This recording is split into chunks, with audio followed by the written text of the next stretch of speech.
Somos la Iglesia Bautista Betania de Cali. Existimos para glorificar a Dios, conociéndolo y dándolo a conocer, porque esta es su voluntad. Te invitamos a este tiempo especial con la palabra de Dios. Tenemos un Padre proveedor. Siempre cuando éramos niños, recuerdas, recurríamos a nuestros padres, a uno de nuestros padres, cuando teníamos necesidad de algo. Si lo hicimos cuando éramos niños, probablemente no te preguntaste alguna vez, bueno, ¿y de dónde sacaba papá y mamá para resolver siempre las situaciones económicas? Y cada vez que estábamos en una necesidad, ellos de alguna manera nos lo daban. Ahora, cuando ya crecimos, nos dimos cuenta que ese dinero era el resultado de un trabajo.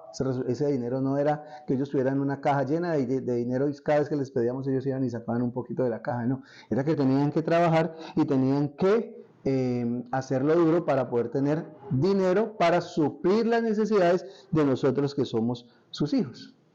Así es nuestro Padre. Nosotros no estamos desamparados. Tenemos un Padre que trabaja todos los días y que tiene la provisión suficiente para cada vez que nosotros le pidamos, Él esté dándonos a nosotros. Pero no sé si conociste de pronto la situación de un niño o de una niña que por ser huérfano, es decir, no tener padres, pues sus necesidades nunca podían ser satisfechas porque no había un padre que les pudiera resolver.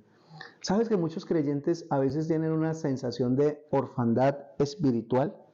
Se sienten huérfanos y piensan o viven como si no tuvieran a un Padre celestial. Y actúan de maneras tan absurdas e ilógicas, sobre todo en su aspecto financiero, como si no tuvieran un Padre que les provea, como si no tuvieran una bendición de Dios como papá para solventarlos, y andan luchando y matándose, haciendo mil cosas, tratando de resolver sus situaciones. Mateo capítulo 6, versículo 32 y 33 dice: esas cosas dominan el pensamiento de los incrédulos, pero su Padre Celestial ya conoce todas sus necesidades. Busquen el reino de Dios por encima de todo lo demás y lleven una vida justa, y Él les dará todo lo que necesitan. ¿Sabías que en todos los seres creados por Dios, en los únicos que existe la palabra preocupación es en los seres humanos? Las plantas no se preocupan de si va a llover o no va a llover. Los animales no se preocupan de si va a haber comida o no va a haber, porque ellos confían en su creador. Dios los creó y Dios les provee.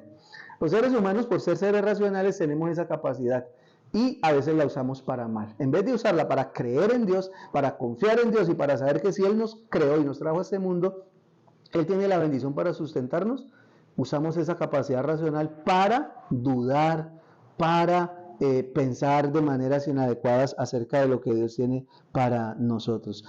La preocupación realmente se convierte en una forma de ateísmo. La preocupación es incredulidad. Es no creer en la provisión de Dios, es no creer inclusive en la existencia de Dios, es no creer en la actividad dinámica de Dios a favor de su pueblo y a favor de su creación.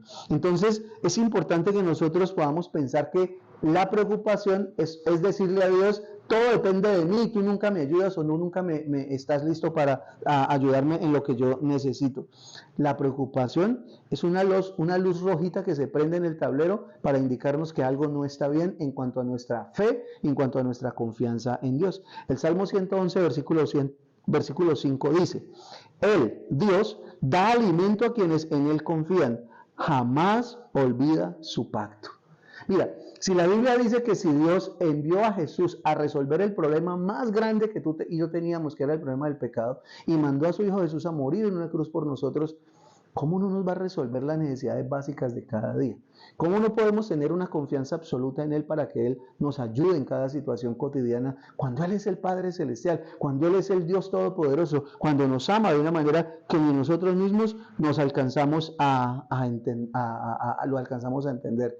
Él puede resolver cualquier problema, inclusive el problema financiero. Él, claro que está dispuesto para ayudarnos. Entonces, la pregunta final es: ¿vamos a creerle verdaderamente a Él? ¿Vamos a entender que Dios lo puede hacer y lo quiere hacer a favor de nosotros y que simplemente nosotros tenemos que confiar en Él? ¿Vamos a poner a Dios en primer lugar en nuestra vida, como dice ahí el Evangelio de Mateo, para que las demás cosas sean simplemente una añadidura? Y lo vamos a hacer como evidencia de nuestra fe, de la fe verdadera que tenemos en el Señor y que garantiza que realmente sí confiamos y esperamos en Él.